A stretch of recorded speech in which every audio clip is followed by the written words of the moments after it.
अस्सलाम वालेकुम फ्रेंड्स, मैं आयशा उम्मीद करती हूँ आप सब खैरियत से होंगे। आज मैं बनाने लगी हूँ धुली हुई माश की दाल, जिसके लिए यहाँ मेरी सारी तैयारी रेडी है।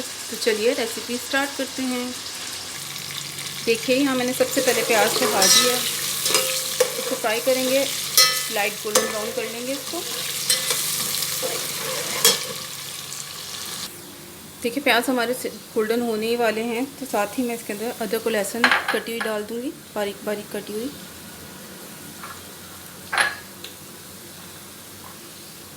साथ ही ये भी फ्राई हो जाएगी।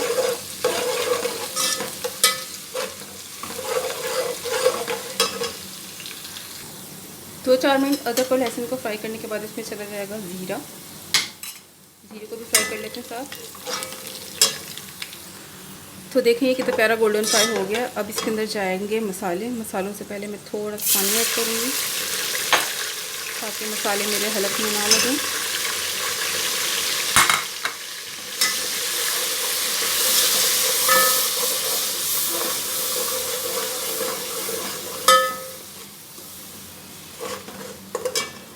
दो से 4 मिनट मसालों को भी फ्राई कर लेते हैं। उसके बाद इसके अंदर जाएंगे टमाटर।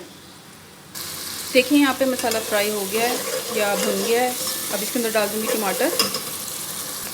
नहीं जी, चलेगा इसके अंदर टमाटर। अब इसको भी इनके साथ भून लेते हैं अच्छी तरह, ताकि टमाटर जो हैं गल जाएँ।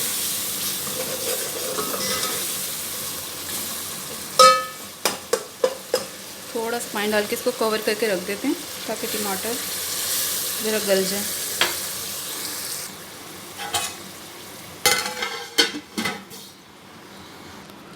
तो इसे खोल के चेक कर लेते हैं। टमाटर हमारे मिक्स हो चुके होंगे।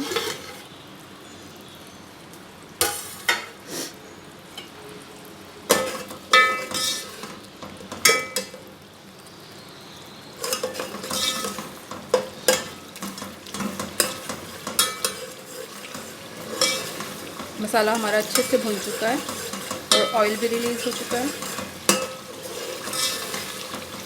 अब इसके अंदर दाल ऐड कर देंगे।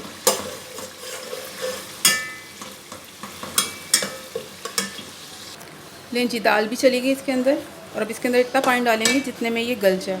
बहुत ज़्यादा नहीं गलानी हमने, इसको हलवा नहीं बनाना। ये साबुत रहनी चाहिए, खड़ी खड़ी। तो चेक कर लें कितना पानी आप रख के इसको इस तरह का रख सकते हैं। थोड़ा सा और पानी इसके अंदर जाएगा, बस इतना ही रखना है पानी जितने में ये डूब जाए अंदर अच्छी तरह। चलें,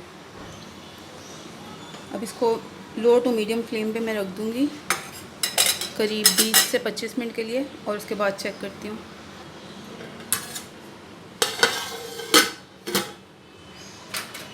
आज इसको चेक कर लेते हैं।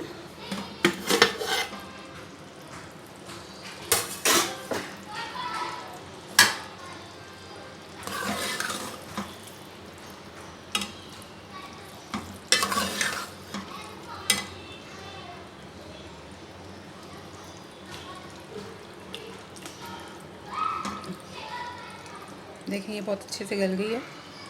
बस इतनी ही हमें चाहिए। इसको बहुत नरम नहीं करना है, इसको खड़ा खड़ा सा ही रखना है। तो चले मैं अब इसको सर्व कर लेती हूँ।